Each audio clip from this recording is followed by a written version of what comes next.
So what we're going to talk about today are, we've talked about central angles that come out of the center circle. Now we're going to talk about inscribed circles and theorems about them. So our objective today is to learn about inscribed angles,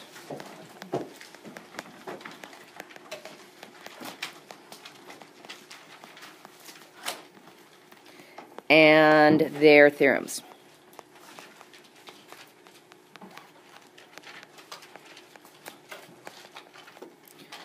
This comes out of lesson 9.5. Okay, so let's first start, what the heck is an inscribed angle? Well, we could probably use some of our context clues. And in means inside, inscribed means to write, so it must be an angle that's inside of a circle. So it's an angle whose vertex is on a circle and whose sides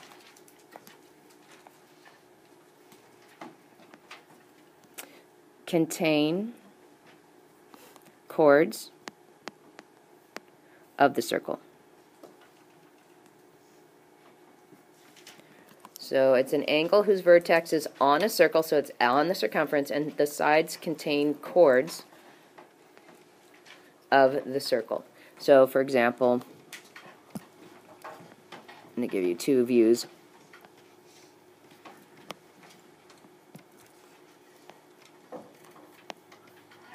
That's considered an inscribed circle. Inscribed angle, excuse me. Its vertex is on the circle, and then the sides are chords of the circle. And so you see them like this, but they can be really broad and as broad as something like that. Okay? So I'm actually going to go to the next screen with our first theorem, and then because I want to talk to you about a couple of cases, so I need some room for some pictures. So Theorem 9.7. So remember, on the quiz we'll be taking, none of these theorems will be part of the test. And even if you think, oh, I could use this, you can't, because, quote-unquote, we haven't learned it. So it says the measure of an inscribed angle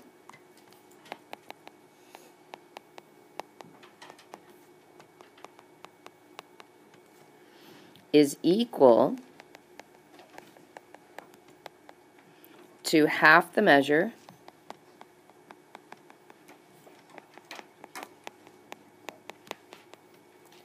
of its intercepted arc.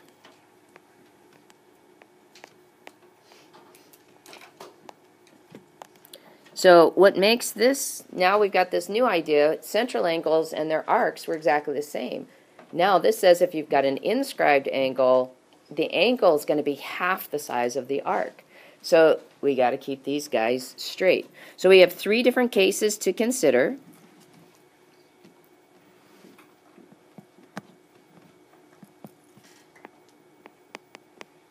Of what that inscribed angle could look like. Okay, so I'm going to draw three circles.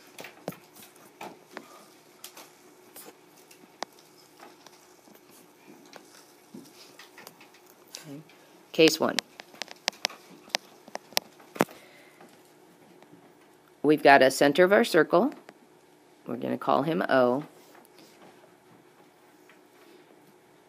And one of the sides of our angle passes right through the center. In other words, the diameter is one of the sides of the circle.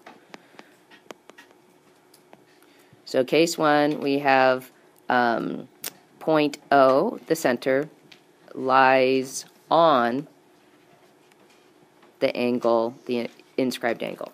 So that's your case 1.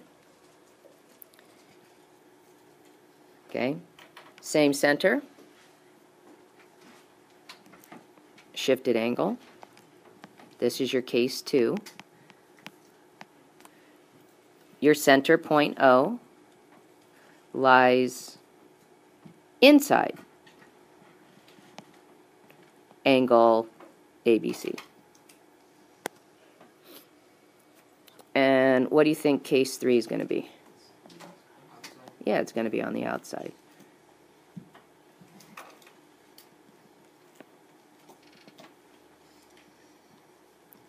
Case 3, point O lies outside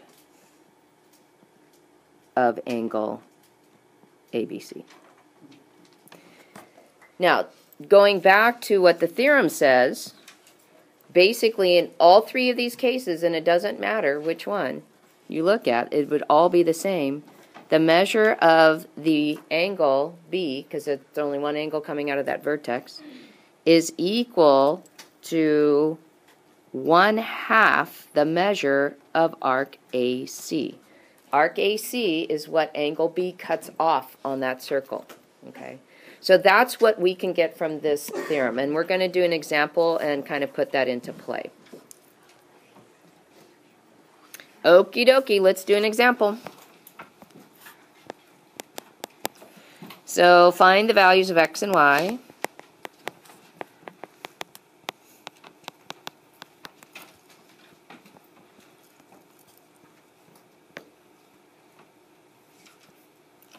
In circle O. So there's going to be a lot going on in circle O.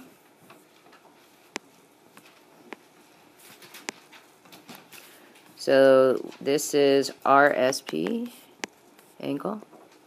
We can call it angle S. And we've got, let's see. This is PQT. Okay.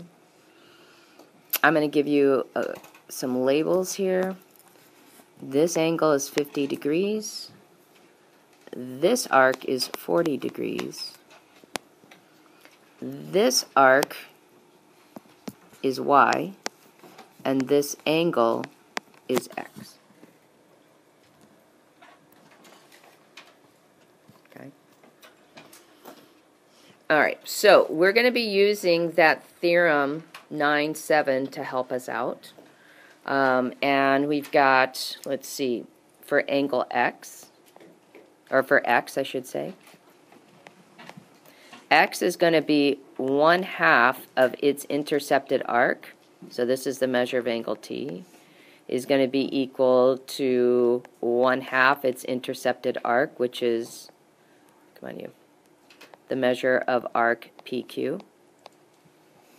So we get X is equal to 1/2 of 40, which gives us 20. So we would get 20 degrees for the first one. So that's purely theorem 9-7. So now I'm going to, I know that angle, and that's great. So now I'm going to switch gears, and I'm going to look through angle S's lens. So the measure of angle S is going to be equal to 1/2 the measure of arc PR, because PR is the arc that's cut off by angle S. So I know what the angle S measures. It's 50. And then the arc PR, I already know part of it, right? It's 40 plus Y. So basically what I just used was the arc addition postulate, and I said the measure of arc PR is equal to the measure of arc PQ and the measure of arc QR. Okay? That's what allowed me to get to this. All right, so now I'm going to go ahead and solve this. What I'm going to do is get rid of the 2 by multiplying both sides by it. I'm going to use the symmetric property, and I get 40 plus Y is equal to 100. And then I subtract 40 from both sides, and I get Y equals 60. So that gives us the measure of arc PQ, or QR, excuse me, is 60, which is what Y equals. So those are the 2 answers we were looking for. There's my Y, and there's my X. Okay? You don't get it. You don't get it. What don't you get? If you guys don't get it, you got to say stuff. She said she got it. Oh, okay. All right. All right. So I've got a corollary to that theorem. And I have a couple of them. So this is corollary 1 to Theorem 9.7. And it states, if two inscribed angles intercept the same arc,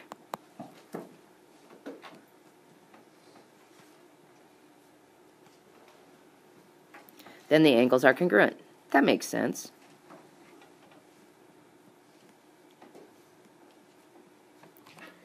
If each inscribed angle has the same value, then that makes sense that the angles would have to have the same measurement. So here's a diagram to go with that one.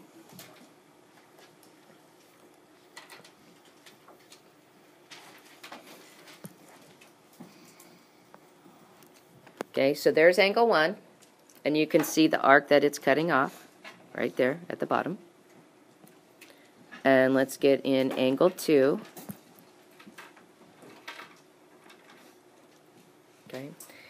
Because they're cutting off the same arc, we get to conclude that the measure of angle 1 equals the measure of angle 2. Oh, sorry, I lied. That's not what the theorem says. Theorem says they're congruent. So angle 1 is congruent to angle 2. Okay.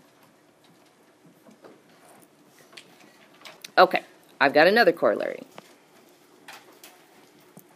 So this is corollary 2 to Theorem 9.7. And it says, an angle inscribed in a semicircle. What's a semicircle? Half a circle. Is a right angle. Okay. So, what's the logic behind that?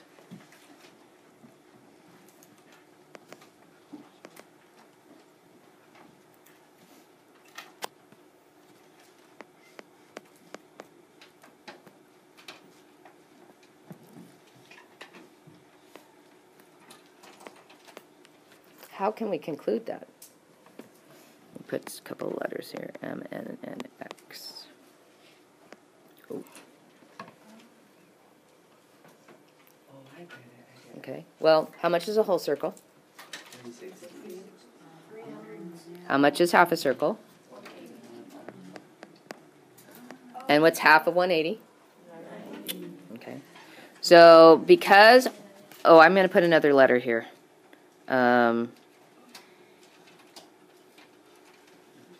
We'll put O. Since the measure of arc MON equals 180, angle X would be equal, the measure of angle X would be equal to 1/2 the measure of angle MON. So we get the measure of angle X equals 1/2 of 180, which equals 90. So that verifies why we get a right angle. Okay? All right, and then we have a third corollary.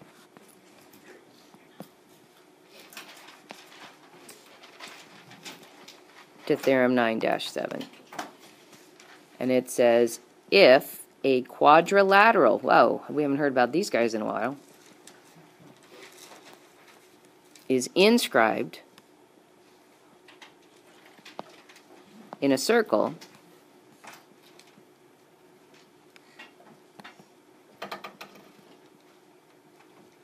then its opposite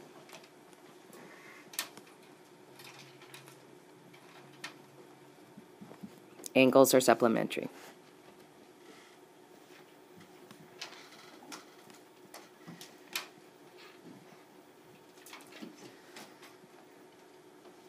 Okay, so let's think about this. If we have a quadrilateral,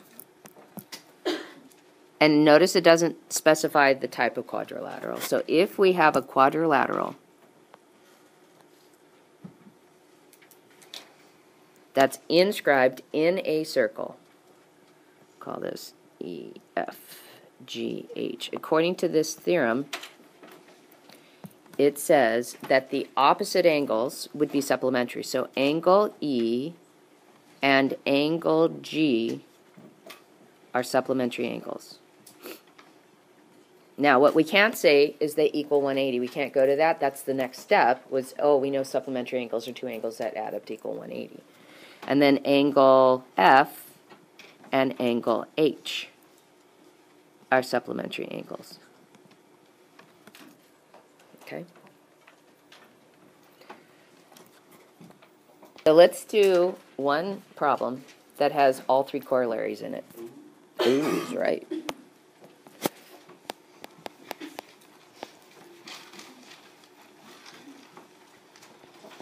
So this next example says find the values of x, y, and z.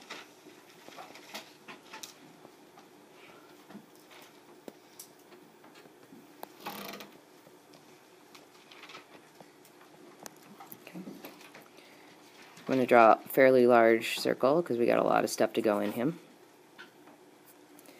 And let's see, he's circle O. We're going to have, oops, come back here. Let's see. Bump, bump, bump. Whoop. And let's label A, B, C, D. Let's do some extra drawing. So we've got AC as a diameter. We've got a chord BD. This angle is 40. This angle is 30. This angle is X. This entire angle is Y. And this entire angle is Z. Okay? And we want to figure out what X equals, what Y equals, and what Z equals. Okay. So, from corollary 1, that's the one that says two inscribed angles intercept the same arc, then the angles are congruent. So, let's see what we can see that intercepts the same arc. Anybody see it?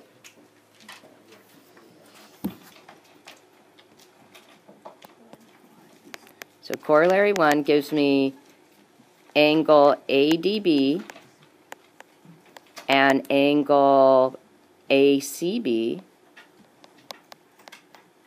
intercept arc AB. Right? So basically, according to corollary 1, that means X has to equal 40 degrees because it has to measure the same as those are, because the angles are going to be congruent. Okay? Corollary 2. That's the one that says an angle inscribed in a semicircle is a right angle. Now remember, AC is a diameter, and what's the angle that is formed that goes to the ends of the diameter?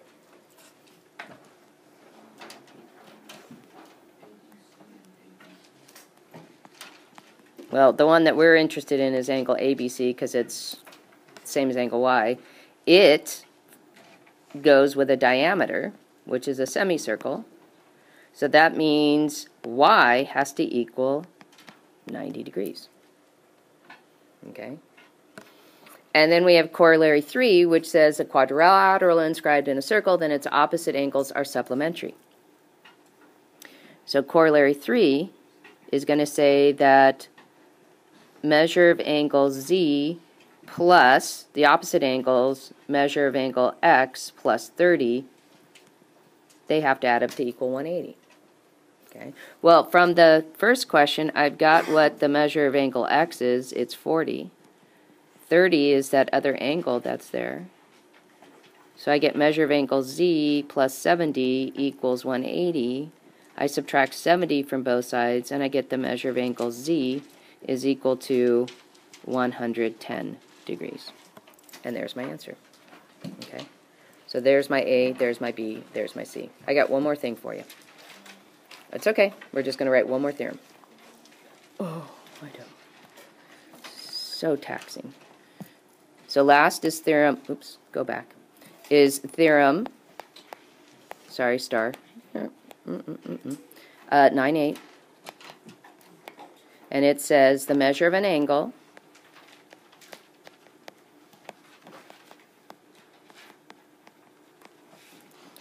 formed by a chord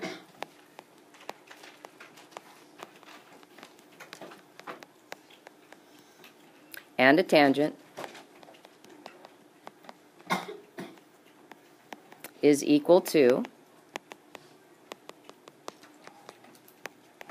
half the measure of the intercepted arc.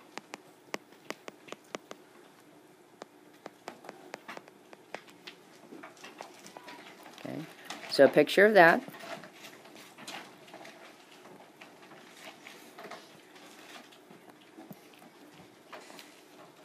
So we've got a chord, we have a tangent,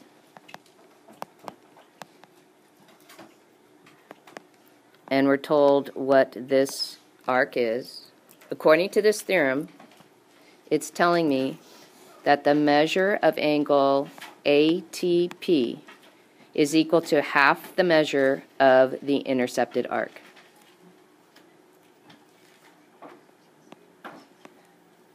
So that's going to give us half of 140, which gives us 70 degrees. Okay, and that's it.